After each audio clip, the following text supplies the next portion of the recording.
In a pretty garden, a girl named Lily, who doesn't like her fancy name, reads a book, looking a bit annoyed. Then, her brother shows up with a friend, calls her Lily, and tries to introduce her to the friend. Just hearing her hated name ticks her off, so she tosses a book at her brother.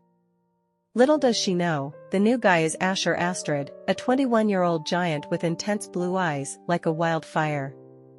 It's late spring, she's 15, and she has no clue about the big moment happening right in front of her.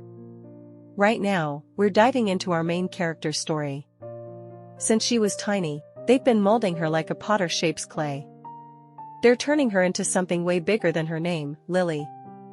Nope, her fate is carefully crafted for greatness, the kind with a fancy title and a top spot in high society. While her pals are still figuring out shoelaces, she's all about becoming a duchess, soaking up every bit of grace for her future gig. Why? Simple, to snag a spot in one of the fanciest families around. And the big dream? To become the Duchess of Astrid, standing tall next to the mysterious and charming Asher Astrid himself. Get ready for a thrilling story, like a fancy drama with secrets and surprises. She's in a busy place, with maids and lots going on. A reporter comes in, firing questions like crazy. Then, boom. The reporter hits her with some personal gossip, people saying the Duke of Astrid is super protective of his wife, because he loves her. She's totally stunned, struggling for words, and then her trusty secretary comes in like a superhero, stopping the questioning in its tracks. But the journalist is persistent, pushing for an answer and challenging her silence. The secretary isn't having any of it, she sees it as an insult to the Duke and Duchess of Astrid and won't let it slide. She reminds the journalist why they're there, to talk about the Duchess's charity work, not to stir up drama. Just as things are heating up, in comes Asher, super calm, casually mentioning her recent illness. With a comforting touch and soothing tone, he spins a story about her hard work, making her out to be this selfless soul on a mission. He puts the journalist in her place, polite but firm, saying her well-being matters more than nosy questions. The journalist nods, and he guides her away, leaving the room filled with relief. As they walk through the busy hall, avoiding maids and servants, she jokes with him about being good with words. He laughs, asking if it's that tricky.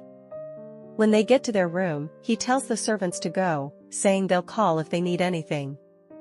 Flopping onto the sofa, she says she's tired, sinking into the cushions. He slides his hand into his pocket, flipping a switch. Instantly, she tightens up, legs snapping shut, asking him to stop. But he's cool about it, saying he thought about using the device during their earlier talk. Her antics got to him, he admits. She squirms, looking uncomfortable, fingers grabbing at his collar. Still, he keeps going, saying it's just a harmless gadget, wondering out loud if it's really that effective. Tears fill her eyes, remembering last night's emotional party. She begs and moans, the device messing with her. He stays firm, seeing it as payback for what she did. Her pleas don't sway him, and she moves closer, surprising him with a sudden kiss, stopping him mid-rant. Once upon a time, things were way different. But, oh, how everything changed since she found those 7 mysterious photos not too long ago. She holds the photos, curiosity pumping through her veins. Frowning, she looks at her trusted secretary, doubting what's going on. The secretary quickly assures her, revealing the photo holder's identity and stressing the importance of being careful, no matter what. She wonders why she's so puzzled, reminding the secretary that these things are pretty normal in their world. This marriage is a mix of power and prestige. The young Duke Astrid and the esteemed Count Esteban got hitched with some political moves. It's all about grabbing power and swapping wealth, a classic tale, but with a twist. Looking at her buddy, Sarah, she's thankful for her always being there. She nods, telling Sarah to take a break, and Sarah bows out of the room. Alone with the photos now, she can't help but feel a shiver run down her spine as she lays them out on the table. Each image reveals a man, bound and seemingly tortured. In the car, cruising down the twisty road, her mind wanders back to those eerie photos she found not long ago. 7 sheets of pictures, each showing a guy tied up and going through awful stuff by some unseen attacker. Married at 18, she and her mysterious spouse have been together for 7 years, but their paths hardly cross. For 3 of those years, they've shared the same roof, yet it feels like they're in different worlds. He's like a shadow, avoiding her, never giving even a quick smile. She wonders what could bring a rare display of joy from him, but the answer is hidden in his mysterious ways. Her thoughts get interrupted by her secretary's soothing voice, breaking the silence with news of an upcoming get-together. An old classmate, Mrs. Susan Hamstent, is coming, stirring up long-forgotten memories. It's been forever since they last saw each other, she remembers, back when rumors about Mrs. Hamstent's scandalous divorce from Count Linson were all the buzz. Sarah fills in the details, mentioning it's been a year and 8 months since the Countess bravely cut ties with her infamous ex-husband. Count Linson was known for his wild lifestyle, but noble marriages are usually seen as stable. The Countess surprised everyone by ditching tradition and marrying a low-key war correspondent, shaking up high society. Even with the buzz around her new love, Mrs. Hamstent chose to step back from the public eye, happy to live quietly out of the spotlight. Lilian decides to follow her secretary's advice, to be honest with herself and recognize the rare courage it takes to defy tradition in a world full of expectations. They reach the fancy event, getting entry into the lavish hall. The ambassador, tonight's host, is there, ready to welcome them. With a friendly smile, she congratulates them, praising the grandeur of the celebration. In a chivalrous move, the ambassador takes her hand and gives it a gentle kiss, complimenting her on how stunning she looks. Just as she starts enjoying the ambassador's charm, her husband's voice cuts through the crowd, worried about her being late. He gently pulls her towards their seats, but surprising him, she slips away, saying she urgently needs to catch up with an old friend. He looks puzzled as she explains her plan to find Susan Hamstent, a buddy from their boarding school days. While Asher might not have bad intentions, it's clear his heart is elsewhere, a usual thing in marriages like theirs. She's determined and heads across the room to Susan, who's eagerly waiting for a hug. As they embrace, the years vanish, and Susan's welcoming words remind her of the lasting bonds of friendship amid all the social chaos. Back in the castle, she's lost in thought, thinking about her recent chat with Susan. Feeling a bit lonely, she brought up the idea of meeting up, and Susan quickly agreed, showing her schedule as proof she's free. The talk about her husband being away in Afghanistan hit her, making her miss the company of social gatherings and the warmth of companionship. But her daydreaming is cut short when Asher suddenly shows up, bursting into her space without warning. He quickly sends the maids away, wanting to talk to his wife alone. He starts asking questions about her recent actions, feeling something off in the air. But she's careful with her answers, keeping them vague and acting indifferent. Tension builds as they throw accusations at each other, every word like a dagger ruining the fragile peace. She fights back, her voice getting louder, not giving in to his prying questions. For 3 years, they've been tiptoeing around the gap between them like a huge hole neither is brave enough to fill. Frustration rises as she clenches her fists, her anger filling the room. He looks confused by her sudden burst of emotion. But when she tries to explain about Susan, he just brushes it off, accusing her of being naive. She's done with his patronizing attitude, fed up with him always putting her down. Quickly, she grabs the evidence from her bag and throws the photos at him. Let's rewind to when their paths first crossed, he says the name she can't stand, Lily. A shiver runs down her spine as the sound bothers her. Her brother steps in, telling him to use Lilian instead, giving her a look like he knows something. Their eyes meet for a moment, silent words hanging in the air. Suddenly, he's back to reality, addressing her formally as Miss Esteban. But she wishes she could tell him the truth, confess that the name Lily doesn't bother her like it does with others. If only she could find the courage to say it, to let him know his words have a power over her she can't admit even to herself. But for now, she stays quiet. Step into the Rose Room, a place full of history where duchesses have lived for over 3 centuries. Lilian has called it home for the past 3 years, moving around the fancy space with grace. But there's a tough story behind the luxury. Even though Lilian shares the room with her husband, who never smiles at her, she stays with him through everything. Now, as painful secrets come out, their marriage falls apart, and Lilian is left in shock. Facing the craziness of her situation, Lilian won't let despair take over. With determination, she grabs her phone and dials. As Lily of Esteban and the Duchess of Roses, she's done caring about society's expectations or what others think. It's time to control her destiny, to make her own path, free from the constraints of her past. A new day begins, and Lilian heads out to meet Susan for coffee. Susan's surprised when Lilian shows up alone, no secretary or bodyguard in sight. She probably expected a big entrance, something fit for a duchess. Lilian keeps it simple but powerful. It's her first time breaking free from her usual role. They sit down with their coffee, and memories from school days flood back. Susan talks about the times Lilian was called the Lily Princess, a name that still fits, but in the midst of their talk and laughter, Susan's voice has a touch of yearning. She complains about the shallowness of high society, where gossip rules and looks matter most. Even at fancy parties, Susan admits to feeling like a pawn in a social chess game. Her mind goes back to easier days, where a bell brought a maid, and every wish was met with smooth grace. Lilian reassures her, though she might miss her old luxurious life, she gained something much more valuable, a husband by her side. In that simple act, there's a ton of comfort and companionship, more than any fancy stuff or champagne can match. Later in the day, Lilian sends Asher a message, informing him that she's ready to give him an answer to his question. He responds promptly, agreeing to meet her later that night. Later that night, he finally arrives at her door and she welcomes him inside, locking the door behind him. His eyebrows shoot up in surprise, but she simply gestures for him to take a seat. With a deep breath, she confesses that she's been pondering his proposal. He leans in, eager to hear her decision. Is she ready to end their marriage? But she shakes her head, explaining that while she doesn't want a divorce, she does require compensation for the pain she's endured. His face lights up with relief, assuring her that he'll give her whatever she desires. She beckons him to sit on the bed, but he hesitates, suggesting they discuss matters on the couch instead.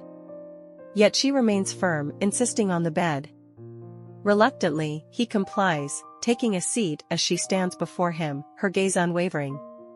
Suddenly, she pulls out a pair of plastic handcuffs from under her pillow, locking his hands behind his back. His eyes widen in shock as he realizes he's caught. He starts asking questions, but she stops him with one command, to be her slave for the night. She takes off her outer gown, showing a bit of vulnerability under her tough exterior. He's having a hard time understanding what's happening. But she's firm, taking charge and saying this is her payback, her way of punishing him for what he did. Confused and intrigued, he sees her unbuttoning his shirt, his mind filled with questions. What's her game? And what does she mean by a safe word? She doesn't give any answers, just a mysterious promise of payback as she leans in, ready to get her revenge. At 18, she agreed to marry a man she'd liked since she was 15. They tied the knot by 20, but she didn't get her first kiss until she turned 28. Now, 13 years later, everything's changed. She had to love him, but his eyes never really met hers, even though he looks good. After their kiss, he criticizes her technique, claiming she doesn't know how to kiss properly. Then, he instructs her to open her mouth as he demonstrates with his tongue. Despite feeling awkward, she enjoys the sensation. When they part, he declares that's how it's done. As she starts to retreat, he stops her, reminding her of her desire to punish him. She insists she won't flee, but refuses to disclose her plan. With a sense of hesitation, she retrieves a pill from her pocket, surprising him.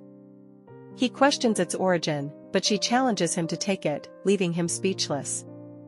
Over the past decade, she's grappled with countless moments of hesitation. Each time, she's battled with herself. Should she let go of him? Should she move on? Should she release herself from the grip of her hopeless love for him? But before she bids him farewell, she yearns for one simple thing, to experience a semblance of married life, if only for a fleeting moment. With determination in her eyes, she places the pill in his mouth. He expresses fear, unsure of what she has in store for him. It's strange how things unfold, not quite as she had envisioned. He starts to get intimate with her, and she tries to halt his advances, reminding him that she hasn't given her approval. But he insists, unable to resist her presence. Undeterred, he persists, prompting her to assert her dominance by reminding him of their roles. She's the master, he's the slave. Yet he challenges her comparison, likening himself to a loyal dog. Despite the contradiction, he seeks her permission to proceed, and she reluctantly consents. He applauds her, acknowledging her prowess as a master. He comments on her body, and she wonders if there's any need for him to say that. As he undresses her, he discovers she's a virgin. The intensity of their encounter makes her pass out, and when she wakes up, he's gently wiping her down with a soft towel. Worried, he asks if her head hurts, and she nods, shocked that she collapsed. He didn't expect her to fall asleep, admitting his wounded pride as a man. He says she'll be responsible for him for life, a duty she accepts due to their marital status. He points out bruises on her body, but she brushes them off, claiming they don't hurt much. Puzzled by his unexpected tenderness, she wonders why he's acting differently today, considering his penchant for BDSM. He explains that he's not into that, attributing their encounter to stress relief. When she mentions the incriminating photograph, he dismisses it, revealing his habit of using such activities to cope with stress. Delving deeper, he shares a dark secret about his father, the Duke Astrid, describing him as a tyrant who couldn't handle things not going his way. His mother managed to escape, but he wasn't as fortunate, enduring a tumultuous childhood as a result. As he unbuttons his shirt and reveals the marks on his back, a painful reminder of his troubled past, she realizes there's more to him than meets the eye. He opens up about the abuse he endured, revealing that his father had passed away before his mother discovered the truth. Despite his father's absence, he sought help from renowned psychiatrists to cope with the trauma. Even after his mother's passing, he continued with therapy sessions, a testament to her concern for his well-being until the very end. Thankfully, he reassures her, he no longer struggles to live a normal life. She reaches out to touch the scars on his back, expressing a fierce desire for justice if his father were still alive. He's taken aback by her intensity, but acknowledges her determination. Peering into her eyes, he poses a question that lingers in the air: does she truly love him? Flash back to when she wasn't married to him yet. As she plays the piano in the comfort of her home, her brother interrupts, delivering unexpected news. The Duke desires her, eagerly and unmistakably. She can hardly believe it. Is she truly the object of his affection?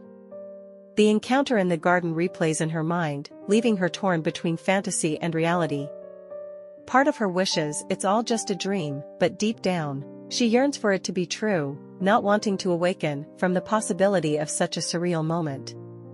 The new hostess of the Rose Castle was born. The young Duke of Astrid strengthens his political foundation with the marriage to Count Esteban's only daughter. The expansion of businesses and rise in stocks were brought about by the union of the two families. Their marriage was carried in all newspapers throughout that week. Back in the present moment, she feels it's time they address the situation head-on. But he counters, claiming she initiated it all. Surprised, she presses him for clarification, struggling to comprehend his accusation. He reminds her of the incident where she invaded his privacy and propositioned him, insinuating that she provoked him. Feeling conflicted, she questions his motives. Surely, it can't be as simple as he suggests. Yet he insists he's not like other men, citing his brokenness as evidence. She attempts to refute his self-assessment, listing his admirable qualities, his looks, his noble status, his wealth.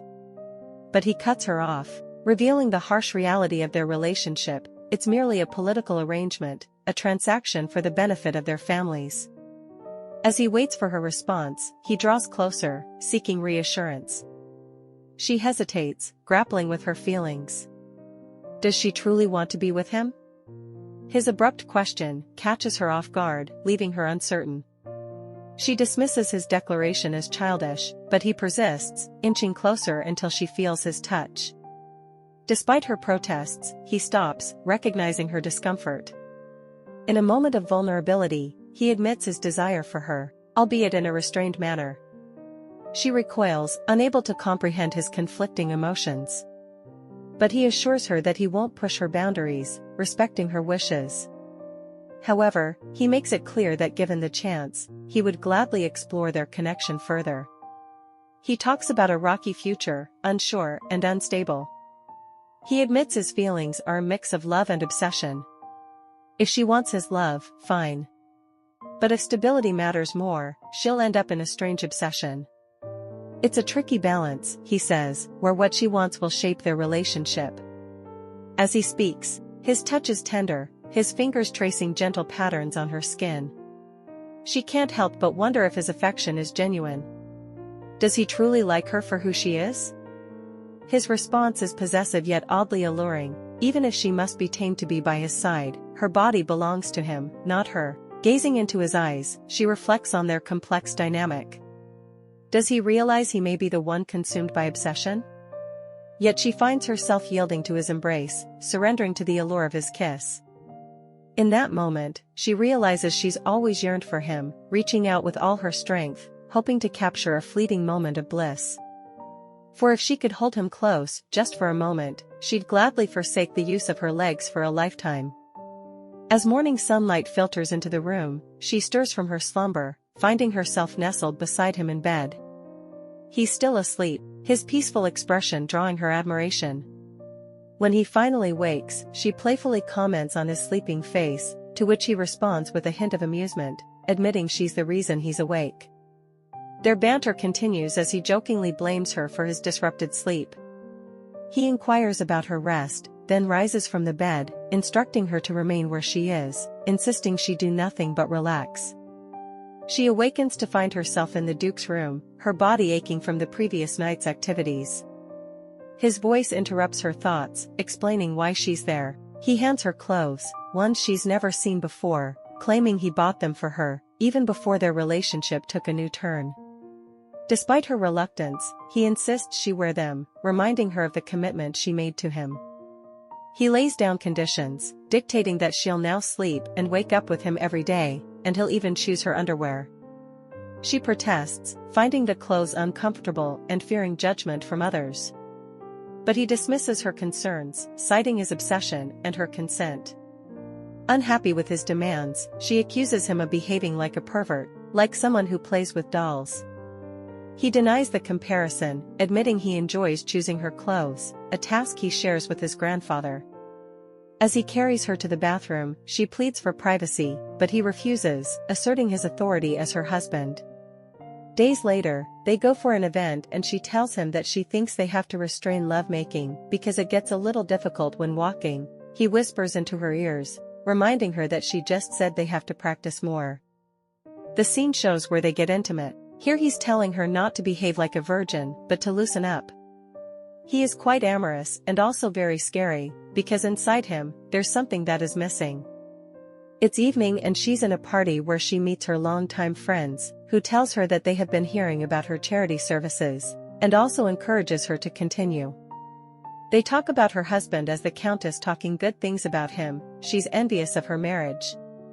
They notices that she's not feeling too well, but she replies that she's good. They talk about the Countess' son who was a big Hollywood actor. Night is far spent and many guests have not arrived. The hostess awaits the arrival of her husband and son. She asks Lilian if her husband will come by air and she said yes. In a minute Mr. Spleen comes inside and greets Lilian asking her how she is. She replies, surprised to see him. The Duke enters the party and exchange greetings Count Spleen. He approaches the Countess Spleen, who questions if he's seen her lately. He assures her that he's seen his wife, greeting her warmly. The Countess inquires about his helicopter, curious if he indeed brought it. She expresses concern for her garden flowers, fearing for their safety. He jests, suggesting that she should prepare an airport next time, as he might bring a jetliner. As they converse, Edward approaches, extending his hand for a shake. Edward remarks that they haven't crossed paths since their marriages. He responds, saying he's doing well, just living the life of an ordinary husband to Lilian. Edward wonders how he can be ordinary, to which he explains that it's more normal than one might think, both day and night. She's trembling all over, unable to stop touching him, while he remains steady. Suddenly, he suggests they leave, surprising everyone at the party. They question why they're departing so early, and he explains that she hasn't been feeling well lately. He mentions they don't have kids yet, so they've been focusing on their health. She's taken aback by his concern. The Countess grabs her hand, praising her dedication and linking it to the standards of the Astrid family. She humbly accepts, stating that everything she does is for the sake of the family's future generations. He joins in, expressing his desire for many children to carry on the Duke's legacy, stirring murmurs among the crowd. He eagerly anticipates welcoming a healthy baby into the world for all to see. She strides away from the party, her heart heavy with the weight of his words. It's not just about the embarrassment of being mocked, it's the realization that their love is perceived as something to be laughed at, something not worthy of respect. Yet, he seems unfazed, almost defiant in his assertion that their affection is unshakable, immune to the jabs of others. Outside, in the cool night air, he catches up to her, his expression a mixture of concern and confusion. "What's eating at you?" he asks, his tone softer now, tinged with a hint of worry. She tries to articulate her feelings, to explain the unease that gnaws at her, but his interruptions cut her off before she can fully express herself. In frustration, she blurts out her fears about the gossip, about the whispers behind their backs that she knows will only grow louder if they continue to flaunt their affection so openly. But his response is dismissive, almost disdainful, as if the opinions of others hold no sway over him. As they stand there, locked in this tense exchange, he suddenly shifts the focus, drawing attention to her choice of attire. With deft fingers, he lifts the hem of her gown, revealing the lingerie beneath. Her cheeks flush with embarrassment as he criticizes her, his words cutting deeper than she'd care to admit. She stammers, trying to defend herself, but he brushes off her protests, urging her to loosen up. It's as if he revels in the discomfort he's causing, finding some twisted pleasure in pushing her boundaries.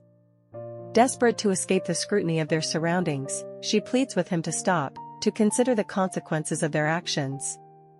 But he remains unmoved, his resolve unshaken, even as she feels herself unraveling under the weight of his indifference. In the end, she feels isolated, realizing their love is like a bubble he created, unaffected by the outside world's judgments. Standing in the dimly lit street, she wonders if their relationship will ever be more than just a source of amusement for others. She's caught in a whirlwind of emotions, her mind racing as she grapples with the events that just transpired. As she trembles with fear, she can't shake the overwhelming sense of humiliation that threatens to consume her. What if someone had seen them? What if rumors spread like wildfire through the party, tarnishing her reputation irreparably? Despite her frantic protests, he persists, his touch invasive and relentless. She feels trapped, suffocated by the weight of his demands and the suffocating atmosphere of the party. Every fiber of her being screams for escape, for release from this nightmare unfolding before her eyes. But even as she pleads with him to stop, his insistence only grows stronger. His words, laced with promises of protection and support, ring hollow in her ears. How can he claim to love her when he's willing to subject her to such degradation and shame? As he continues, her mind races with thoughts of escape, of finding a way to break free from his grip and reclaim control over her own body and destiny. But with each passing moment, her resolve weakens, her spirit crushed under the weight of his dominance and manipulation. Finally, darkness falls, wrapping her in blissful oblivion.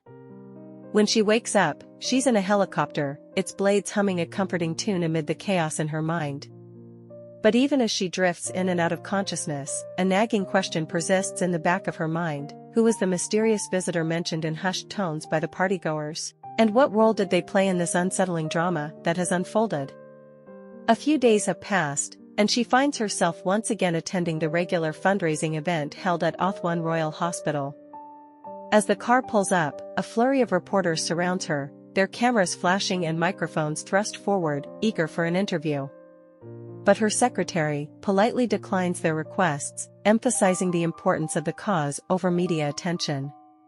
Sarah, her steadfast companion, inquires about the expected fundraising amount, to which she offers a thoughtful response, stressing the significance of the community's generosity rather than focusing solely on the monetary goal. Amidst the clamor of the press, she notices a figure approaching with confidence. It's Edward Spleen, his presence commanding attention as he strides purposefully toward her. Her curiosity piqued, she wonders about his sudden appearance and who might have extended the invitation to him.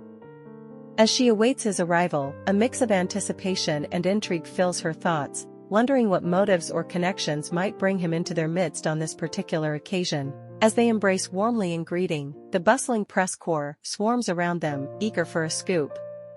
A reporter, quick on the draw, fires off a question about Edward's unexpected presence, noting that he's not listed among the invited guests. With a relaxed smile, Edward responds nonchalantly, explaining that he decided to drop by spontaneously to lend his support.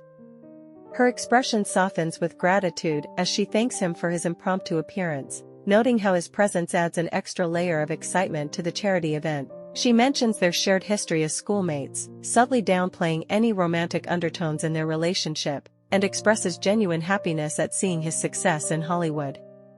The reporter, not giving up, keeps asking, digging into their connection now that Edward's a famous movie star. She stays calm, stressing that their bond is just friendly, praising his achievements. For her, their friendship is all about the memories from their school days. Before the conversation can delve deeper, a staff member intervenes, alerting her to the imminent start of the event. With a gracious smile, she acknowledges the interruption and motions for Edward and the reporters to join her inside. Walking down the corridor to the busy hall, Edward opens up to her, admitting he felt a bit hurt by her serious demeanor in the recent interview. Concern shows on her face as she suggests he get medical advice if there's an underlying issue. Taking the chance for an honest talk, Edward brings up her marital status, making her turn to face him with a mix of surprise and curiosity. With a touch of uncertainty, he wonders about the stability of her relationship, confessing he assumed things might not be as harmonious as they seemed.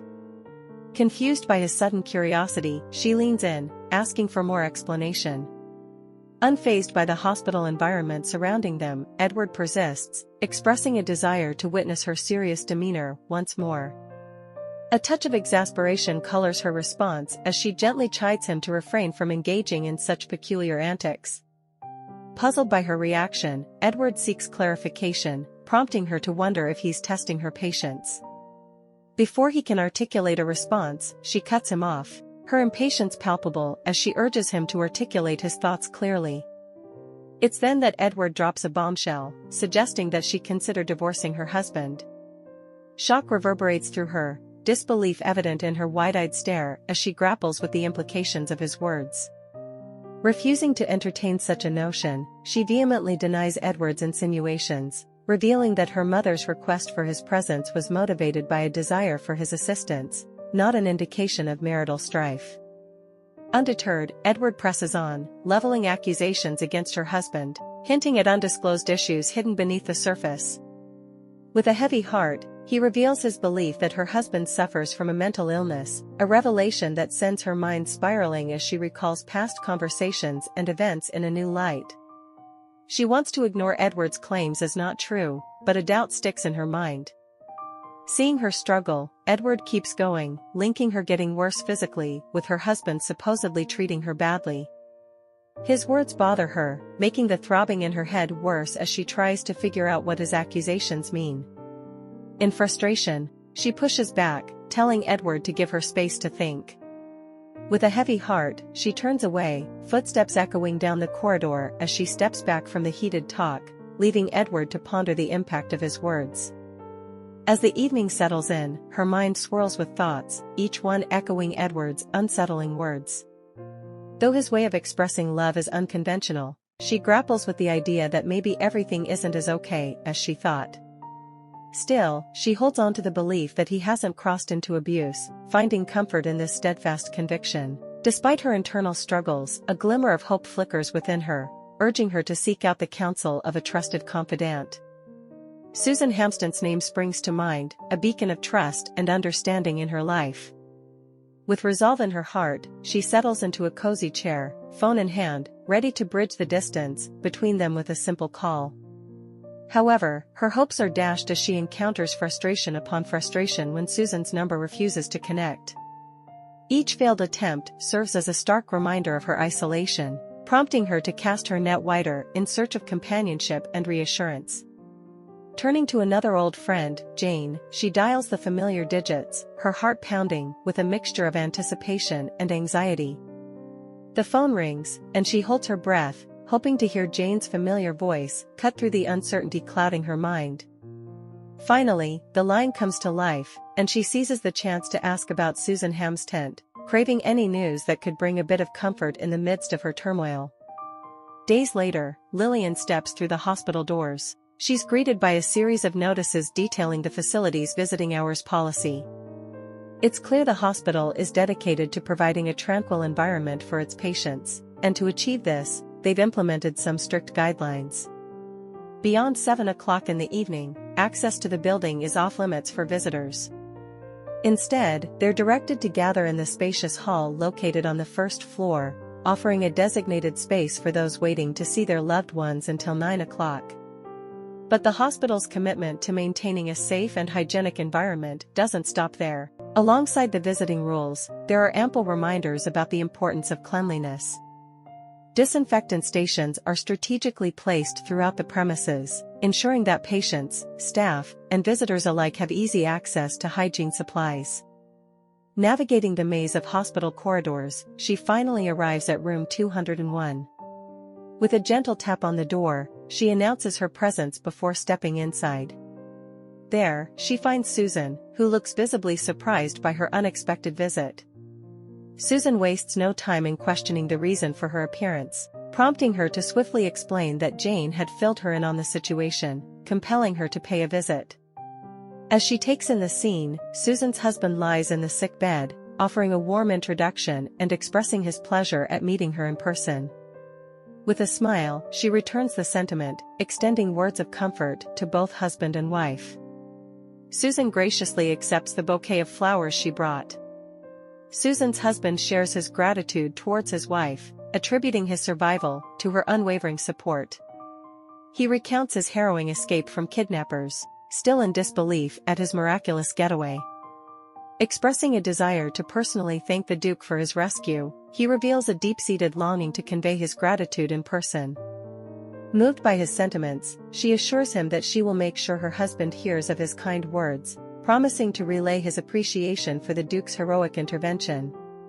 Sensing Susan's need for privacy, she gently suggests that they continue their conversation outside the confines of the hospital room, offering a respectful retreat to allow the couple a moment of uninterrupted discussion. They make their way to a nearby cafe, the aroma of freshly brewed coffee mingling with the chatter of other patrons. Settling into their seats, they each take a moment to collect their thoughts. However, as they sit across from each other, Susan appears hesitant, unsure of where to even begin the discussion.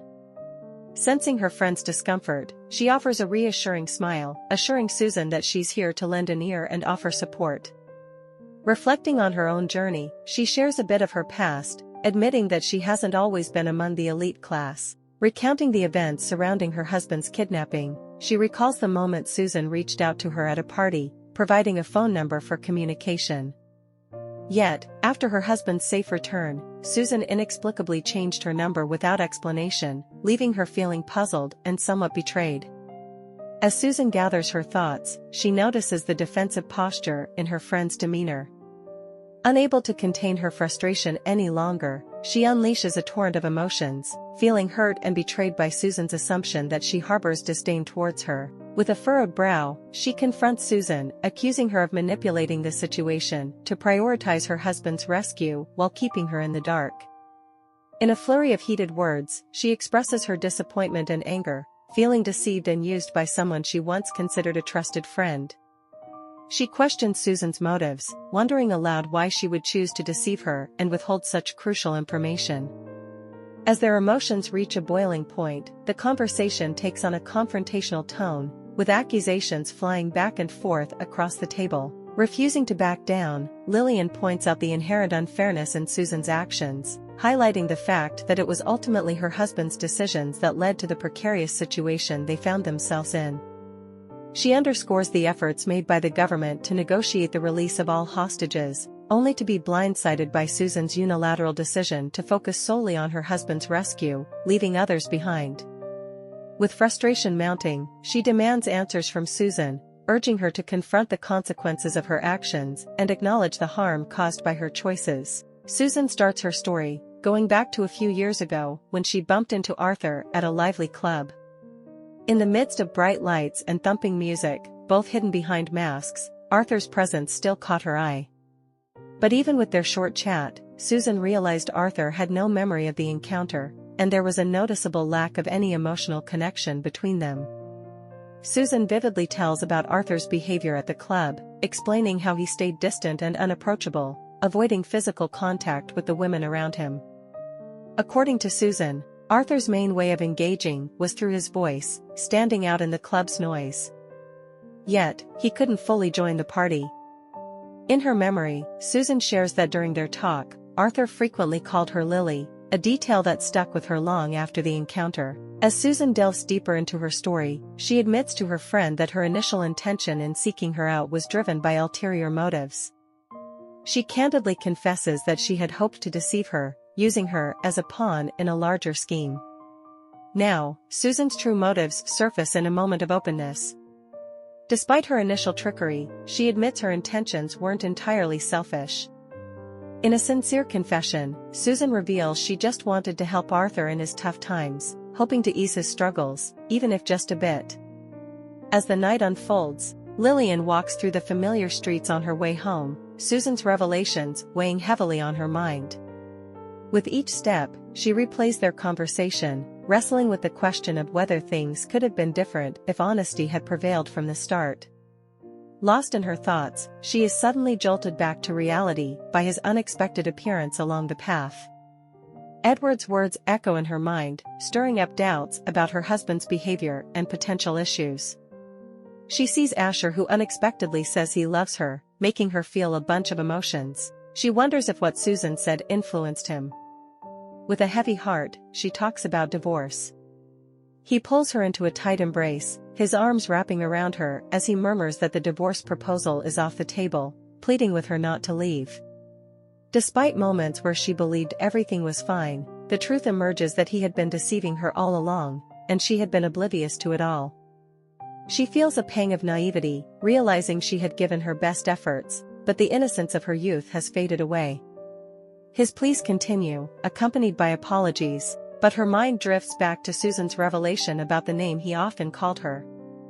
At home, they sit together on a comfy chair, and she brings up the idea of whipping him, considering his seeming enjoyment. To her surprise, he vulnerably reveals it was his first time being whipped and pleads for mercy, a hint of desperation in his voice. Her curiosity piqued, she delves deeper into his past, questioning him about his alleged abusive childhood. Despite his earnest assurances of honesty, she remains skeptical, unable to shake the nagging feeling that there's more to the story than meets the eye. As the conversation shifts, they find themselves treading into more serious territory. She confronts him about the provocative pictures she stumbled upon, accusing him of orchestrating them for his own twisted pleasure. He brushes off her accusations with a nonchalant demeanor, even goading her to go ahead and slap him for real, a suggestion she hesitantly declines, unsure if she possesses the courage to follow through. He draws her closer, musing about the possibility of being tougher on her. He confesses that the sight of her changing body has stirred something within him, admitting to a degree of arousal at the transformation. Yet, amidst the admission, he reassures her of his loyalty, insisting that he doesn't engage in similar activities with anyone else. He reveals the depths of his desires, confessing to fantasies involving other women who bear a resemblance to her. He explains that while he once sought out such experiences with other girls, he stopped when he realized his feelings for her ran deeper than mere physical attraction. As he gently caresses her, he broaches a sensitive topic, probing whether she has ever fantasized about him during moments of intimacy. He begins to undress her, he undresses himself, and a surge of intimacy follows for some minutes. She's exhausted, she lies on the bed, she doesn't know what to do, she might get pregnant. They find themselves caught in the bittersweet intensity of their physical intimacy, with him persisting despite her pleas for him to stop. He urges her to open up and participate more actively, asking for her assistance in their shared pleasure. Despite her exhaustion, he shows no signs of relenting, driving the experience forward until finally, he comes to a halt. As they lie side by side on the bed, both feeling drained from the encounter, he expresses a desire to continue, but she adamantly refuses. Amidst the lingering exhaustion, he declares his love for her, to which she responds in kind, affirming her affection and commitment to their relationship. The following day arrives, and they find themselves at the Emperor's palace to celebrate the Empress's birthday. Well wishes fill the air as guests arrive to extend their congratulations. Despite not being thrilled about attending, the Duke acknowledges the importance of the occasion.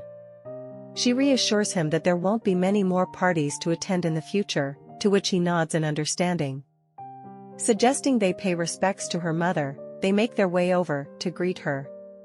Her mother expresses delight at seeing them, remarking on the passage of time since their last meeting.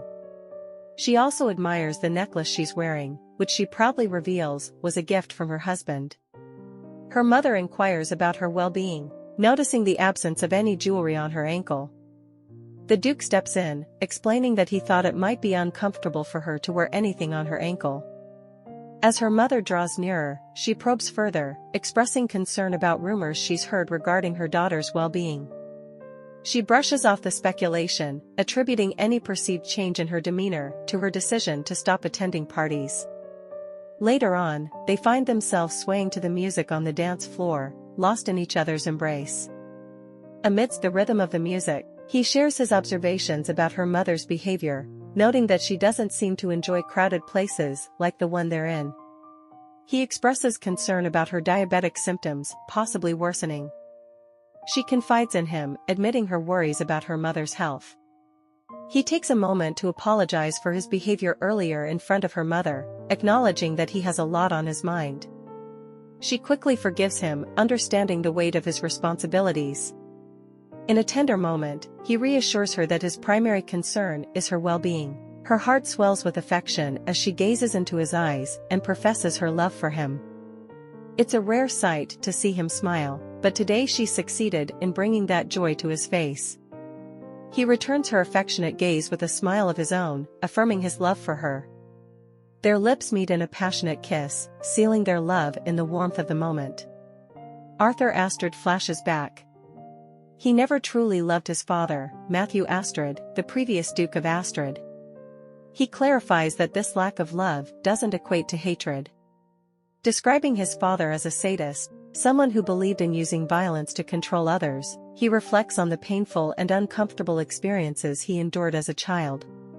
Despite the physical and emotional toll, he admits to feeling only slight discomfort rather than fear or sadness. He recounts how he pretended to conform to his father's wishes until he reached the age of 18. Living under his father's oppressive rule was relatively easy until one fateful day when he finally stood up for himself.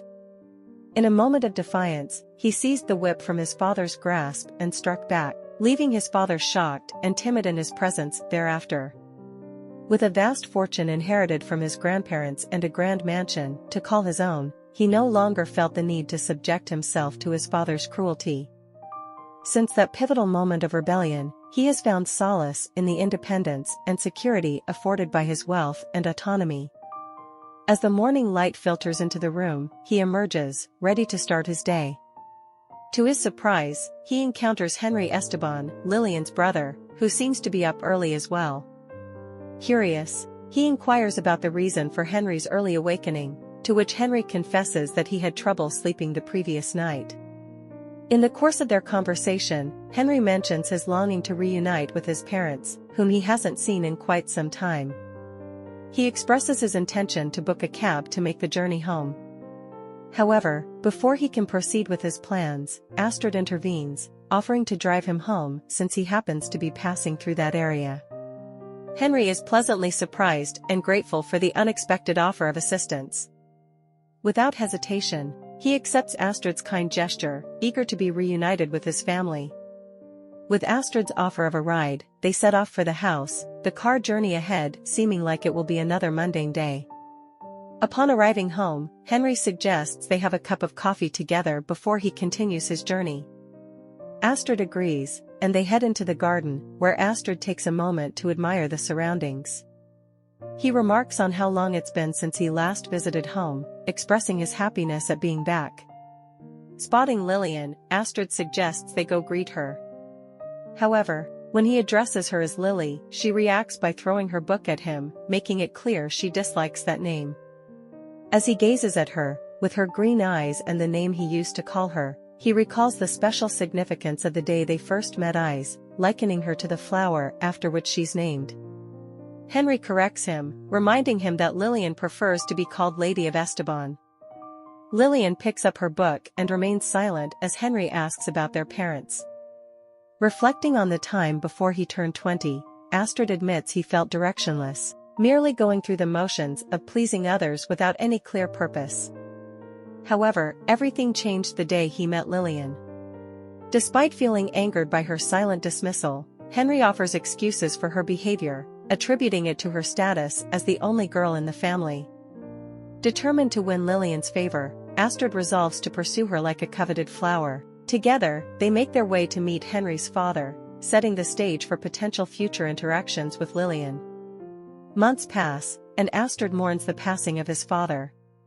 Henry, Lilian's brother, comes to offer his condolences after the burial. They reminisce about Astrid's father, who became the Duke at the young age of 24 and passed away under mysterious circumstances. Astrid expresses his gratitude to Henry for his support and then drops a bombshell: he intends to propose to Lilian. Henry is taken aback by this revelation and questions whether Astrid is suitable to marry his sister. Astrid reassures him that he is more than qualified, but explains that Lilian's family prefers a simple, pressure-free life for her. Becoming Duke of Astrid would bring too much attention and expectation onto Lilian. Astrid proposes the idea of engaging Lilian first and marrying her after she graduates from college, to ease the pressure on her. Still uncertain, Henry expresses his desire for Lilian's happiness. Astrid interrupts, questioning if Lilian's happiness would be secured with someone like Edward Spleen. Henry is surprised by the mention of Edward Spleen and acknowledges the weight of responsibility involved in such a marriage. Astrid reveals he heard about it through the grapevine at Astrid's house, where news spreads quickly compared to the Esteban's residence. As Henry grapples with this information, Astrid reflects on his desire to be a good husband and friend to Henry. Suddenly, he grabs Henry's hair, startling him. Henry demands an explanation, and Astrid cryptically mentions the North Line and instructs him to ask his father about it. Perplexed, Henry questions what the North Line is, but Astrid remains elusive, suggesting he inquire with the Count. Astrid then issues a veiled threat, implying that his loyalty to the country hinges on Lilian's marital status. If he marries Lilian and becomes the Count's son-in-law, he'll keep a secret until death, but if they don't marry, he'll prioritize loyalty to the country. Henry is left bewildered by Astrid's cryptic warnings and unclear intentions. The garden is made for Lilian. Astrid, descendant of the esteemed Count Esteban, reigns as the Rose Duchess. Despite her aristocratic upbringing, there's a wildness within her that defies the gentle connotations associated with her floral namesake. She's a tempestuous force, untamed and fiercely independent. In the intimate moments they share, he finds himself spellbound by her enigmatic allure. She is a captivating enigma, a complex blend of vulnerability and strength. As they bask in the soft glow of twilight, he can't help but wonder if she finds his own appearance pleasing. With a mischievous twinkle in her eye, she sidesteps his inquiry with a playful retort, leaving him smiling in admiration of her quick wit. From the first moment their paths crossed, he was enraptured by her beauty and grace. Despite encountering numerous other captivating women, none have managed to capture his heart quite like Lilian. To him, she is the embodiment of perfection, a celestial being whose radiance outshines even the brightest stars in the northern sky. As their intimacy deepens, he finds himself swept away by the intensity of their connection. In her presence, he feels alive in a way he never thought possible. Despite any challenges or obstacles they may face, he knows that her love for him is unwavering. In those fleeting moments of togetherness, he finds solace in the knowledge that her gaze is fixed solely upon him, a testament to the depth of their bond and the enduring strength of their love. A few days later, she takes a leisurely stroll through the rose garden, reveling in the beauty of her surroundings. However, as she wanders deeper into the labyrinth of blossoms, she realizes she's lost and unable to find her way out. Faced with this predicament, she reaches for her phone and calls for assistance, expecting a servant to answer. To her surprise, her husband picks up the call and offers to come to her aid. Within minutes, he arrives and lends her a helping hand. She remarks on his early return, and he explains that his schedule was unexpectedly cleared, leaving him available to assist her. As they walk together, she expresses her frustration with the maze-like layout of the garden. He inquires if she's considering giving up on exploring the garden, to which she clarifies that it's specifically the rose garden he's been cultivating for the past 7 years, in anticipation of her becoming the Duchess of the Roses. Observing her weariness and growing desperation, he realizes that his beloved Lily is on the verge of breaking under the pressure. Determined to prevent her from abandoning everything and leaving, he silently resolves to support her and ensure she finds solace and fulfillment in their shared home. She calls him up and asks what's on his mind. He checks if she's had her meal yet, and she responds with a negative. He suggests they grab a bite together. Then, he inquires about her charity work, and she admits it's been somewhat successful, managing to raise a good amount of money but falling short on funds. Concerned, he offers his assistance, but she insists on handling it herself. He notices her thin appearance and suggests she hire more staff, stating that her 3 secretaries aren't sufficient. She brushes off his suggestion, stating that she's not running a business. However, he disagrees, arguing that charity work is indeed a form of business and can involve scandals. She warns him to be cautious, but he seems oddly distracted. When she presses him about his unusual behavior, he cryptically replies that he's standing. She tries to calm him down, but he abruptly changes the subject, making lewd remarks about putting something inside her. Enraged, she rebukes him and reminds him that they can't engage in such activities here. He persists, commenting on her choice of underwear and making inappropriate comments about her breasts. Despite her protests, he begins to undress, prompting her to urge him to go back inside. He refuses, insisting on staying outside. Feeling helpless, she squats in front of him, unsure of how to handle the situation. He urges her to undress, citing the risk of being caught by the butler. With a hint of hesitation, she complies, removing her upper garments and bra to reveal her bare chest. It's exactly what he desired, a display of trust and love, emotions he feels undeserving of. He acknowledges his deceitful actions and longs for her forgiveness, knowing that the wound he caused remains hidden beneath her affectionate exterior. Despite any lingering resentment she may harbor, she follows his instructions with a composed demeanor. He marvels at her obedience, realizing that he wouldn't have shown the same compliance if their roles were reversed. Determined that she shouldn't continue to be subservient in the future, they share a kiss, sealing their intimate moment together. As they soak in the warmth of the bathwater, enveloped in a cocoon of tranquility, she tentatively broaches a topic that has been weighing on her mind since dinner. With a furrowed brow, she mentions detecting a peculiar scent during their meal, a scent that has since lingered in the air around them. Concerned, she voices her worries about the possibility of their intimate moments being discovered by the household staff. Her words elicit a dismissive wave from him, accompanied by assurances that there's nothing to fret about. He nonchalantly explains that such occurrences are commonplace for couples like them and are hardly cause for alarm. Yet, despite his attempts to pacify her concerns, she remains unsettled. Trying to ease her concerns, he casually suggests that the household servants, responsible for washing their bedsheets, probably know about their nighttime activities but choose to ignore it discreetly. Yet, her worry lingers, especially with the absence of the anticipated sign of their intimacy bearing fruit. His sudden admission that he has no desire for children catches her by surprise. Struggling to grasp his stance, questions and uncertainties flood her mind.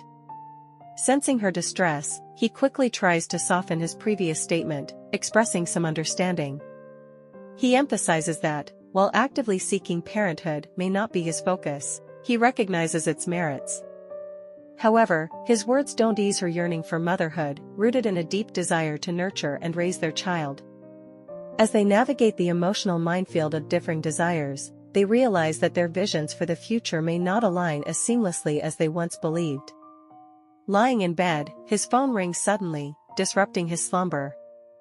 Gently nudging his wife, he encourages her to keep sleeping as he slips out of bed to answer the call. It's the chief security officer on the line, reporting an intruder on the premises. Frowning with concern, he asks if the intruder has been caught, only to find out they've managed to escape capture so far. With a steely determination in his voice, he instructs the security chief to apprehend the intruder and subject them to interrogation. He emphasizes the importance of determining whether the intruder poses a threat to his business or, even more crucially, to his wife's safety.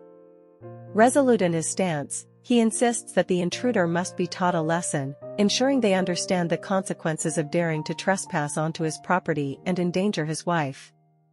Returning to the bedroom, he leans down to press a tender kiss to his wife's forehead, whispering a soft goodnight before slipping back under the covers. In the darkness of the room, his mind churns with thoughts of safeguarding his loved ones and maintaining the security of their home. With a sense of protective resolve, he settles in beside his wife, determined to keep her safe from any potential threats that may lurk in the shadows of the night. A few days later, he pays a visit to his father-in-law at his home. They exchange warm greetings, acknowledging that it's been quite some time since they last saw each other. He proceeds to update Count Esteban on the individuals who had been sent to his house, expressing concerns about their background after conducting thorough background checks. Suggesting that it might be best to leave the past behind them, he hints at potential complications that could arise if certain matters were to resurface. Count Esteban, once a high-ranking official in the Ministry of Foreign Affairs, has a history of engaging in corrupt practices under the guise of a campaign known as the North Line. Now, however, his primary concern lies with the well-being of his daughter, Lilian. Sensing his father-in-law's protective instincts kicking in, he subtly redirects the conversation, urging Count Esteban to visit the organization that Lilian leads. He emphasizes the organization's noble intentions, suggesting that a visit might put his mind at ease. As they contemplate dinner plans, the chef interrupts to inquire about their dining preferences. However, he quickly declines, citing prior commitments and a planned evening out with his wife. Mentioning their intention to catch a movie at the National Open Theater, he takes his leave, bidding farewell to Count Esteban and his friends. As he exits, Count Esteban's friends commend him on being a devoted husband to their daughter, expressing their happiness for the couple's happiness. With a sense of satisfaction, he heads off, grateful for the bond he shares with his father-in-law and looking forward to the evening ahead with his beloved wife. Later that night, at the National Open Theater, the Duke and Duchess step out of their car amidst a crowd of admirers eager to capture their photos. Obliging the requests, they pose for pictures before making their way inside. As they settle into their seats, Asher inquires about the Lilian well-being, but she remains tight-lipped. He teases her about the discomfort she must be feeling without wearing underwear, a decision he had encouraged earlier. Their conversation is interrupted by a friendly couple greeting them. In his thoughts, Asher ponders the challenge of overcoming Liliana's resilience, determined to conquer her despite any obstacles. Yet, as the dawn of a new day approaches, she continues to radiate like a goddess, seemingly untouched by their tumultuous encounters, reverting to the woman he first met on that spring day. Meanwhile, the Lilian worries about his suggestive comments in public, fearing prying ears. He reassures her, pulling her close, but she remains skeptical. Their interaction is cut short by an announcement signaling the start of the opera. Feeling like a mere trophy husband, Asher vents his frustration, prompting Lilian to question his statement. He confesses to deriving some satisfaction from her discomfort over their shared secrets.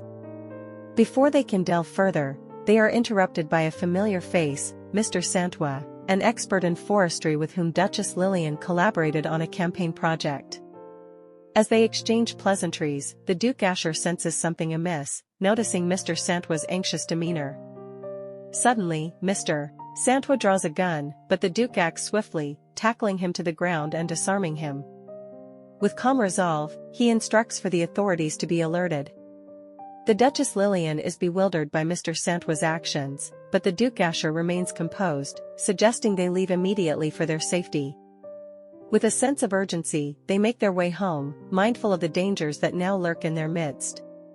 Back home, the Duke chills while the security officer tells him about the mysterious guy. The officer spills the beans, saying the man wants to harm the Duke. But there's a twist, he sees Mr. Santwa as the Duchess's biggest stalker. The Duke's eyebrows shoot up when he hears the news. Then, things get even crazier as the man spills some tea, saying the Duchess attracts trouble and her admirers won't give up easily. Feeling uneasy, the Duke cautiously asks if he's one of those admirers. The man quickly says, "Nah, not you, bro," which makes the Duke feel both relieved and curious. Being curious, he urges the man to spill all the juicy details. Since the campaign with Santwa to protect humanity kicked off, the Duchess has been laying low, going out less than usual. With fewer chances to see her, Mr. Santwa gets super frustrated. He admits he purposely reduced her social circle, so when rumors of abuse started, he felt like the only savior. The Duke, curious, asks how Santwa managed to bring a gun. Turns out, he cleverly pretended to be a huge opera fan, scoring a prime seat in the VIP section on the theater's third floor. Despite all the security, he sneaks in without getting caught. Worried about how serious it is, the Duke asks if the officer has told Badston. The officer nods, saying they're handling it, but the Duke scoffs, saying a 10-year sentence for attempted murder isn't enough. Taking charge, he tells the officer to let Badston know any charge against Santwa is fair game. The officer nods, promising to do his best, and leaves. As the Duke walks towards the room, he gently pushes the door open, revealing Lily on the bed. Startled, she asks who's there, and he jokes that if it wasn't him, it'd be awkward. She trembles as she admits her fear and asks why he's suddenly there. With a comforting smile, he says John had urgent news. She asks if it's about Mr. Santwa, and he nods seriously. Moving closer, he sits on the bed beside her, giving her a protective hug. Confusion fills her eyes as she asks why he's there. With a soft look, he says he's just a big fan. She looks puzzled and asks what kind of fan he is. He sighs and explains that the guy thought he was hurting her, so he decided to step in as her hero. She's shocked and asks where this guy is now. Sadly, he tells her the guy is now accused of a terrible crime.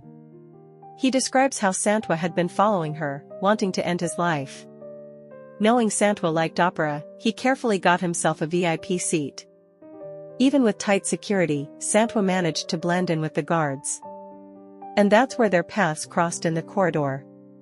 She jokingly pushes him onto the bed, then climbs on top, telling him not to stress too much about what happened. With a sigh, she admits that Santwa was really after him all this time. As she talks, the sheet slips, showing a bit of her underwear.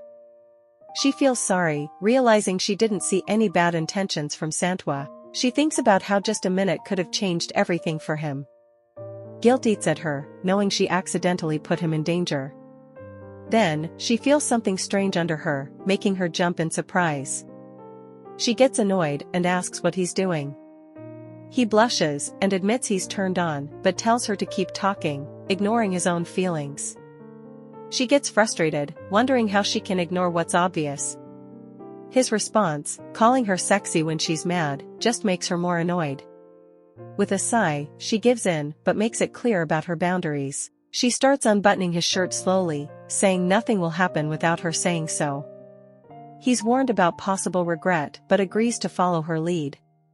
After taking off her top, revealing her chest, they share a passionate kiss, with him teasing her about her improved technique.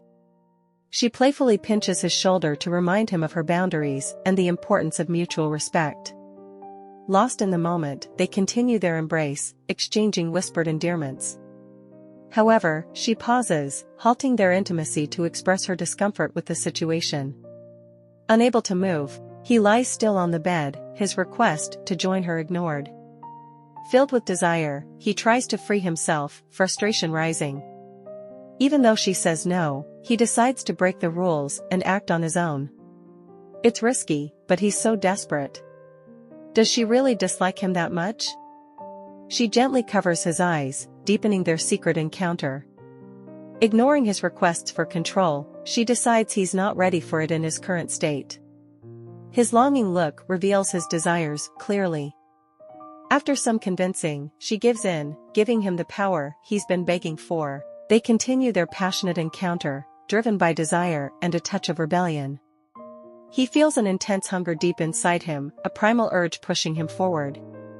The empty feeling in his stomach gets stronger with each passing moment, reminding him of how much he wants her. Just the thought of going back to a time without her scares him.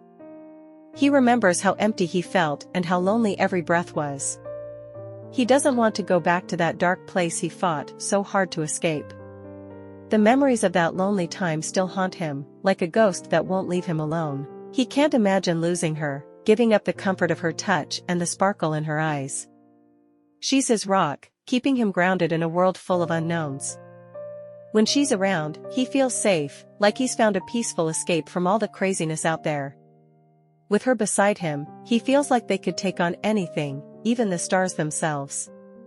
Lily's family and friends might want her attention, trying to win her over, but he knows nobody can beat their bond. Even a potential fiancé doesn't come close to their connection.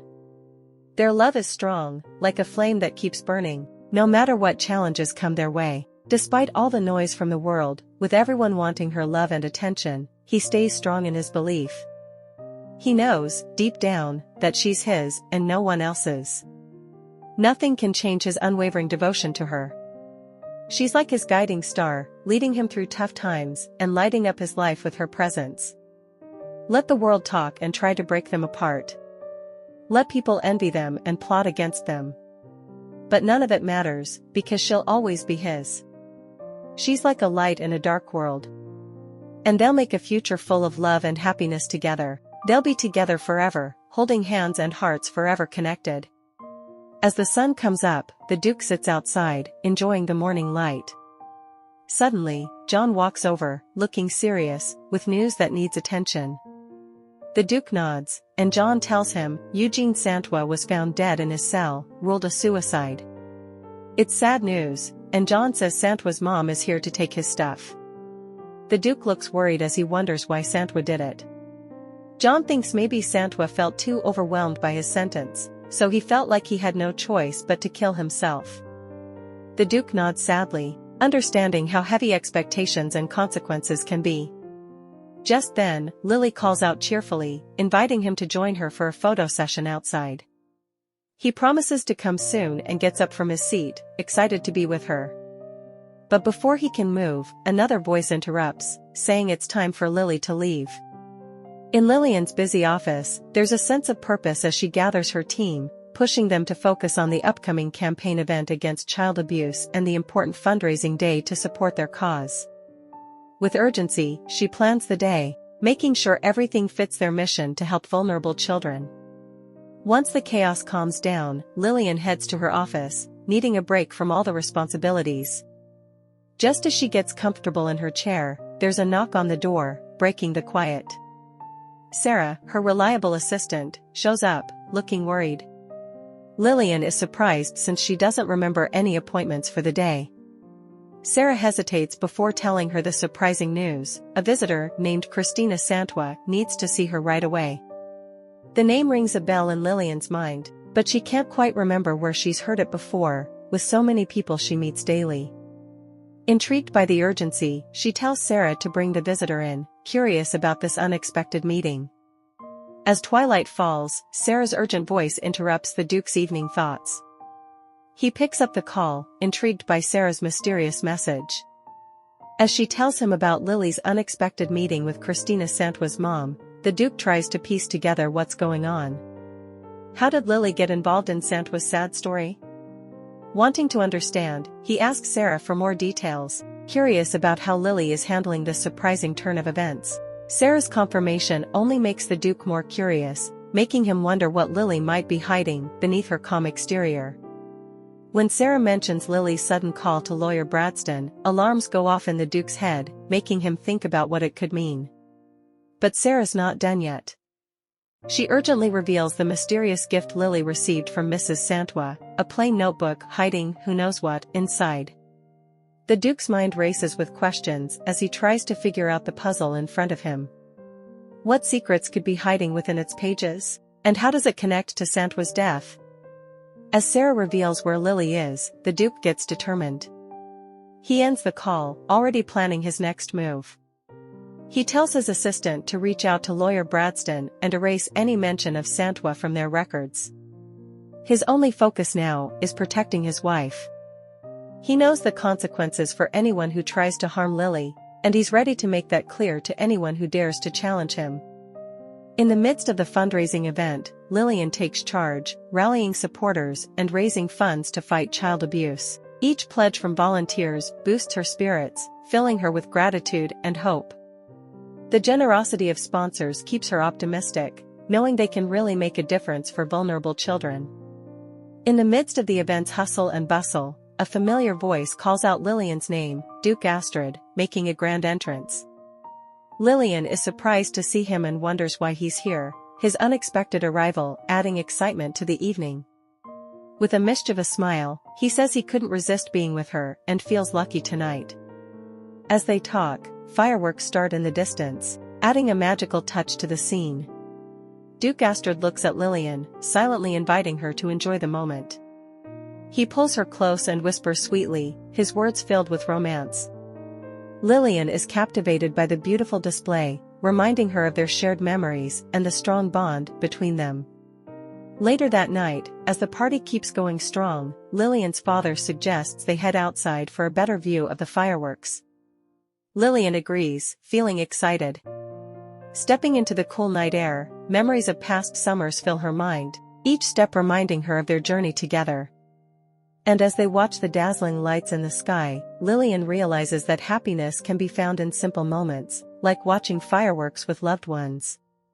Lilian's confession catches Duke Astrid off guard. He looks at her, feeling a bit confused by how quickly she seems to have forgotten her own words. But despite her ambivalence, he can't help but feel drawn to her, pulled into her arms. He holds her close, his fingers tracing her waist as he leans in for a kiss, only to be brought back to reality by Lilian's gentle reminder of their surroundings. Disappointment briefly crosses his face, frustrated by the interruption of their intimate moment, but deeper down, he's more concerned about something else. He wants to ask Lilian about her conversation with Bradston regarding Santua's death investigation, but he hesitates, unsure how much she actually knows. As Lilian casually shrugs off his question, Duke Astrid's mind races with uncertainty. What's really going on in her head? Has she already figured out more than she's letting on? With each moment that passes, the mystery deepens, leaving him wondering about the secrets hidden beneath the surface of their seemingly perfect life together. The next day, in the Duke's mansion, he's talking with Santua's mother. She shares a story he didn't know about. He asks her about the relationship between Santua and his father. She recalls how, when he was young, his father would beat him every night, and the screams were terrifying. But after the beatings, Santua would go back to his room and hug her. Arthur is not surprised because he knows his dad well enough. He probes further, asking that she secretly got pregnant for his father without anyone knowing and gave birth to Santua. She replies positively. He thinks, since Santua is his stepbrother, then. Anyways, it doesn't mean anything now, he's dead. He asks her if Santua knows about this truth. She replies that he knows because she had told him, but he despises the truth and didn't like to go to the Astrid's place. Even when the Duke, his father, died, he refused to come. She tells him that Santua tried to live a good life, but he changed into a maniac and left his work behind. Arthur asks why, and she says it's because of Lilian Astrid. He's shocked to hear that. She continues, saying that ever since Santua met Lilian, he changed. It seems like he fell in love with her and was angry because Lilian's husband is also in the same bloodline as him. When rumors spread about Lilian being abused, she told Santua it must be true because Arthur is the Duke's son. Arthur asks why Matthew died young, but there's no answer. After that, Santua went searching for something, promising to save Lilian from Arthur. Arthur smirks, asking if that's why Santua used up all his property to buy a VIP seat at the opera and attacked with a pistol, and Christina told him to go to hell. He asks how much she wanted that made her tell his wife all those things. She angrily tells him she doesn't want any money from him, she just wants him to know he's as dirty as his father. He asks what she told his wife, and she replies that she told her he's a murderer. He's shocked to hear that. She continues, saying he killed Matthew Astrid, his father. He asks if she's okay, but she says Santua found evidence and the butler's name, though there wasn't enough proof legally. But there's enough for Lilian to see Santua's profile. She adds that Santua vowed to save Lilian from him, even if it meant dying, and asked her to find Lilian. She tells him she hates him and Lilian too, which makes her heart happy. Arthur approaches her, gripping her throat tightly, choking her. She coughs and cries for help, but her pleas are drowned out by his hands around her neck. She collapses to the ground. Arthur recalls the night he killed his father. His father had insisted he marry someone from the Esteban family, as they weren't allies. But Arthur was stubborn, adamant about marrying Lilian. His father stopped arguing and allowed him to do as he wished, but warned him he'd lose his title as duke and questioned if Count Esteban would allow his daughter to marry a man without status. This enraged Arthur, and he clenched his fists. His father criticized him for making childish wishes, comparing him to his mother, who didn't understand the world outside and struggled to fit into society. He urged Arthur to pull himself together and not behave foolishly like her. His body feels like it's on fire, hot and uncomfortable. He wants to scream, but his throat is dry, making it impossible. He hates this feeling. Suddenly, he finds his hands around his father's throat, choking him. His father screams, "Don't reach him, he doesn't want to feel that way again." Then a butler rushes in, asking if everything's okay, because he heard a loud noise. He's surprised to see the Duke dead on the floor. It was just the sensation of his dry throat that Arthur felt, nothing else. That was the day he became the Duke. Baffled by her sudden change, Duke Astrid's mind races with questions. Could there be more to her fatigue than meets the eye? Determined to uncover the truth, he wastes no time reaching out to Sarah, his trusted confidant. The revelation Sarah shares leaves Duke Astrid reeling. Lilian has met with a divorce lawyer in the capital. Shock and disbelief wash over him as he struggles to come to terms with this unexpected turn of events. Questions flood his mind. Has their relationship truly reached such dire straits? What could have driven Lilian to consider such a drastic step? As he grapples with the reality, Duke Astrid is consumed by a whirlwind of emotions, confusion, anger, and heartache mingling together in a turbulent storm. Yet, amidst the chaos, one thing remains clear: he is determined to get to the bottom of this, to unravel the mystery of Lilian's intentions and salvage what remains of their once unbreakable bond. Under the cloak of darkness, in the mansion's quiet halls, a tense atmosphere prevails as Lilian approaches the Duke's door, her heart burdened by the impending confession. With a heavy sigh, she taps softly.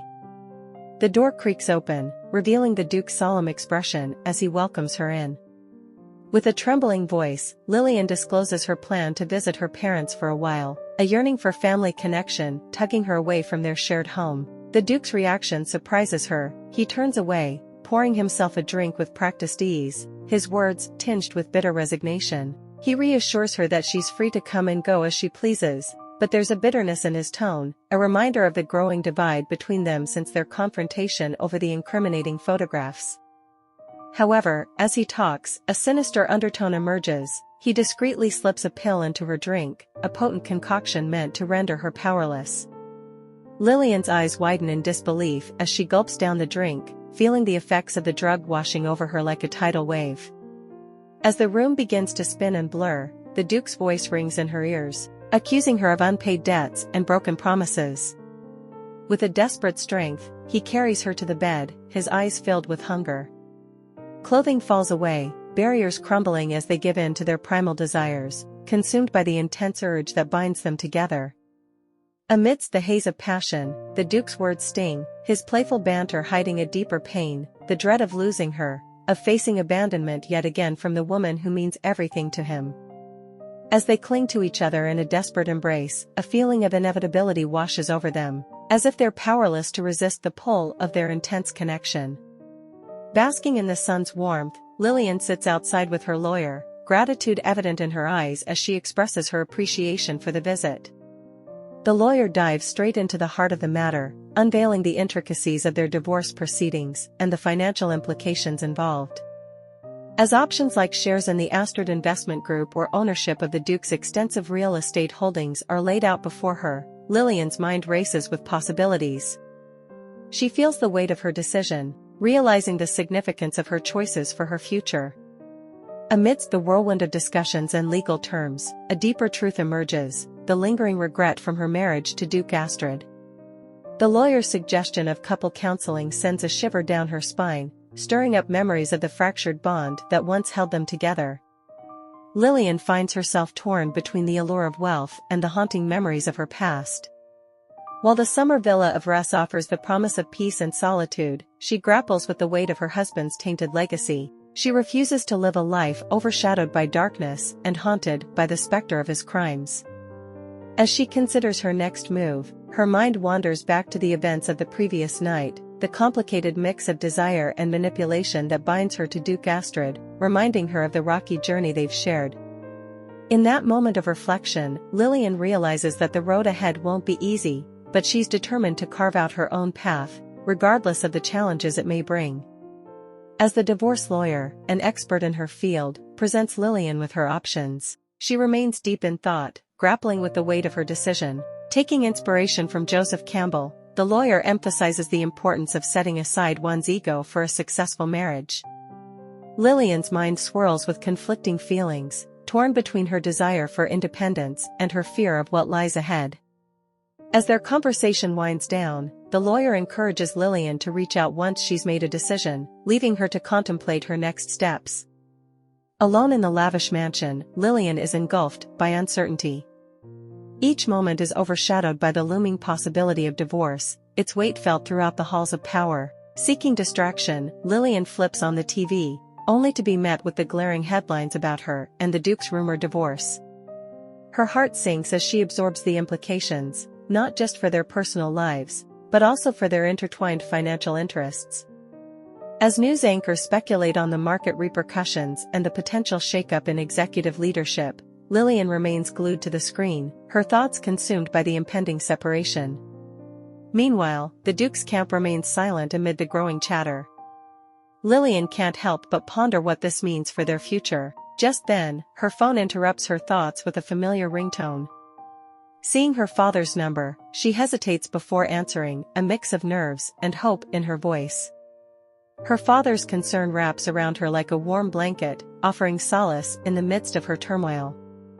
With each comforting word, Lilian feels a weight lift from her shoulders, grateful for his unwavering support.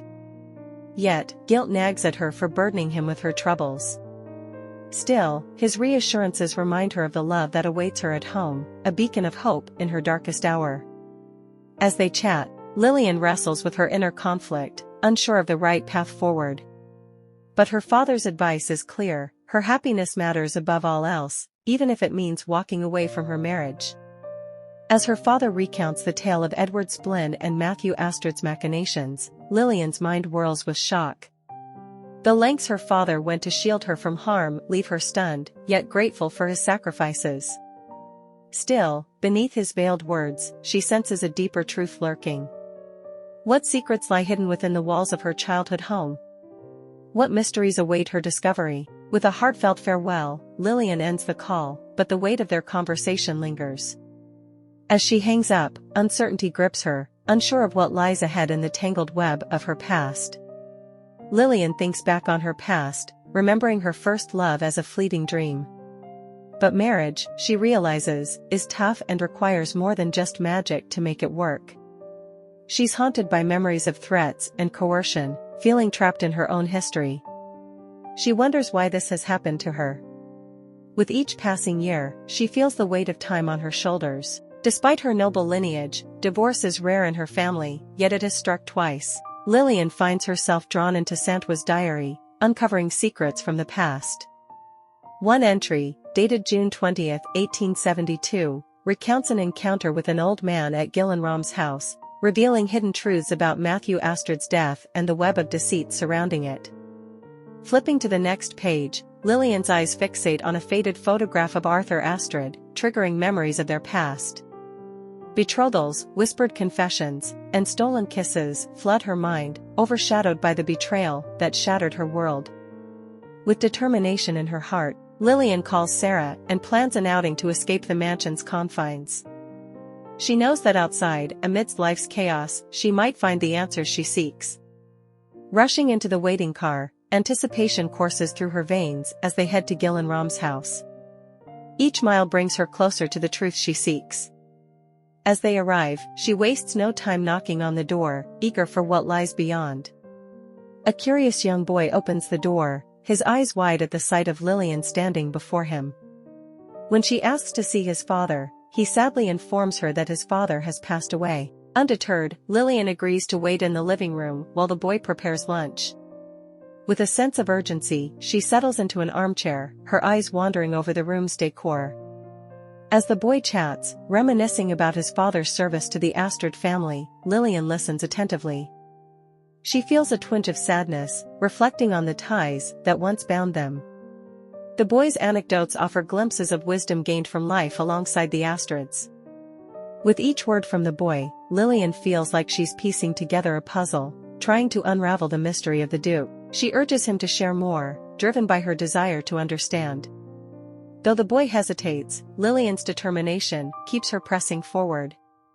She insists on knowing, needing to grasp the elusive truth that has evaded her for so long. As the boy speaks, hope flickers within Lilian. Maybe, just maybe, there's a chance for redemption buried deep within the Duke's troubled soul. With this newfound hope, she listens closely, eager to uncover the secrets of the past. Learning about the Duke's recent illness, Lilian's concern deepens, her heart racing with worry. She expresses gratitude to the boy for sharing this insight, her thoughts consumed by the man she once knew as her husband. With a quick goodbye, she hurries out, determined to take action. Rushing to Sarah, she instructs her to prepare the helicopter for an urgent journey to Russ. In the villa, the Duke lies weak on the bed, his illness draining his once strong demeanor. The four drips steadily, keeping him tethered to life. When his assistant enters with news of Lilian's imminent arrival, the Duke's response is immediate. He urgently instructs his assistant to prevent Lilian from coming, his fear evident in every word. But his protests are in vain as news of Lilian's arrival spreads through the villa like wildfire. Despite his objections, fate has already taken its course, and there's no stopping it now. Driven by sheer determination, the Duke rips the four from his arm, pushing past the pain. With unwavering resolve, he steps out into the stormy night, ignoring his assistant's pleas. In his heart, there's only one fear, facing Lilian in his weakened state, afraid of what she might see, what she might discover. With each step, he retreats further into darkness, a solitary figure, swallowed by his own turmoil. Stepping outside for a stroll, he's met with pouring rain, each drop a reflection of his inner turmoil. It's ironic how love and rain intertwine, but for him, there's no comfort in the downpour, it's a painful reminder of all he's lost. Looking up, he spots a distant helicopter, cutting through the stormy clouds. His heart clenches at the thought of Lilian, his beloved, soaring above him in the vast sky. Memories flood back, whispers of love, stolen kisses, and the roller coaster of their relationship. But amidst the nostalgia, guilt gnaws at him. Would she still see him as beautiful in his weakened state? Would she pity him, as he now pitted himself, a shadow of his former self? Lost in his thoughts, he barely notices her until she's standing right in front of him, her form blurred by the rain. He instinctively moves to shelter her, but she's already soaked through, a result of his own actions. Summoning his courage, he speaks up, his words a mix of plea and resignation. "Come back," he whispers, longing evident in his voice. As he speaks, he understands that some wounds are too deep, some bridges too burned to mend. They stand together in the rain, lost in their own thoughts, grappling with their shared past. For him, the road ahead is uncertain, full of both pain and potential. But one thing is clear amidst the storm: he'll always carry a part of her with him. She asks if he's injured and why he hasn't seen a doctor, but Arthur insists he's fine, just a little hurt. He pleads for her to come back, but she begs him to look at her. He then declares they're no longer related, but before she can react, he hugs her tightly and jumps down the mountain. She presses him for clarity, wanting to hear his answer. He confesses he killed someone. Shocked, she grabs his hand, struggling to understand. She acknowledges his past abuse but questions why he had to resort to that, to marry her. He steps forward, and she follows closely behind. Then he calls out to her, warning that if he decides to bring down the Estebans, he'll capture and imprison her unless she returns. She questions if he's threatening her like he did with her father. Arthur smirks, claiming he's crazy, and remarks on how strangely things work in this place.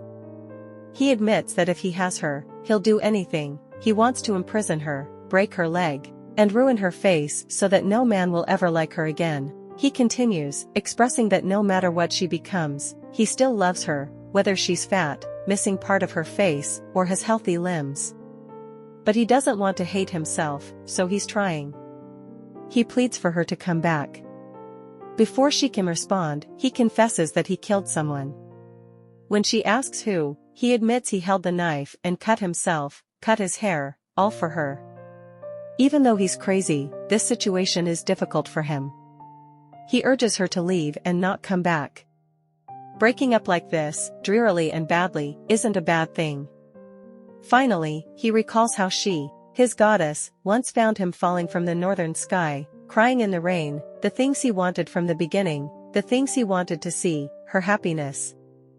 Then, he insists she saw him here, so she should go now. Feeling the weight of her duty as a duke's wife and the judgmental stares of nosy people, Lilian confronts Arthur. She asks him if he's going to die, to which he responds with a maybe. Lilian asserts that saying it like that won't change her mind.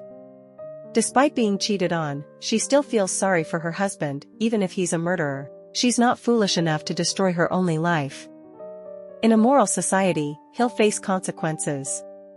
They're at a loss for what to do. If she leaves now, she may never return. They don't know where to go, with no signs to guide them. She's torn. Arthur has been the sole presence in her life for so long. In the world of greenhouses, people might call her crazy for this, saying she's ruining her life. But what she wants more than anything is to hug him and feel his warmth. Without him, she feels like she's letting go every moment, every minute, every second. She can't bear it anymore. She tells him she's cold and tired without him. A long time ago, she thought she could give up everything except him. But now, she realizes there's something she can't give up, something she didn't even consider before. If she has to choose, she wants to keep him. She reaches out her hand, and Arthur says if he holds it, he won't let go. She agrees, and he pulls her close, wrapping her in a tight hug. They exchange affectionate words, and he expresses his desire to make love. They decide to go inside. Inside the house, they begin to get intimate, but she hesitates and refuses. He apologizes for his earlier outburst fueled by jealousy, and they resume their intimacy. She assures him that as long as he listens to her and follows her wishes, she won't leave him. She acknowledges that she's changed because of him, and he's changed because of her. Meanwhile, the rain continues to pour outside. He then expresses a feeling that this might be the moment he's been waiting for his whole life. He listens to her heartbeat, finding solace in its steady rhythm amidst the turmoil. If you've enjoyed this manhwa recap, then this marks the end of our story. Thank you for being a part of it. Until next time, take care.